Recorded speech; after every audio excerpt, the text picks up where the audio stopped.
मेरा नाम सोनिया है। मैं बीमार हैगी हाँ, मैं मरीज़ हैगी। मैं लोगों के घर च काम करती सा तो मेरी बाजू में करंट पिया तो मेरी वजह तो काम नहीं होंदा ते काम छड़ दिता। मेरी बाजू बिल्कुल ज़ाया हो गई है, मेरा कोई काम नहीं होंदा।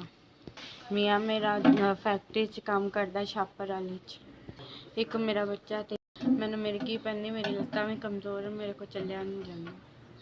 बंदा मेरा जिहड़ा कमांदा है वो आप ही रखदा, सानू नहीं देना। वो कहंदा तू मैनूं चंगी नहीं लगदी, मैं तेनों कुछ नहीं देना। मेरी सस भी मेरा नहीं करदी, वो भी पुत्तर दे नाल दी हैगी है कि मैनूं पुछन दस्सण वाला कोई नहीं। अबू मेरा फोत हो गया तो पिछले मेरा नहीं करदे। उन्होंने पुछदे दसदे हैं नहीं, उन्होंने ये भी नहीं पता है कि विआह के असीं दित्ती भी है कि नहीं दित्ती। ना सानू कोई मिलन आंदा, ना मिलदा जुलदा हैगा, सब पुछदे दसदे ही कोई नहीं। एक मेरा सोहरा ही है जिहड़ा मैनूं पुछ छड्डदा हैगा ते रोटी पानी दे छड्डदा। मैनूं 3000 रुपया मिले। अल्लाह तुहाडा भला करे, अल्लाह तुहाडे कारोबार च बरकत पाए, अल्लाह तुहानूं इस तों भी चोखा देवे, अल्लाह तुहाडी रिज़्क च इजाफा करे, अल्लाह तुहाडी इज्जत च इजाफा रखे, अल्लाह तुहानूं नज़रे बद तों बचाए।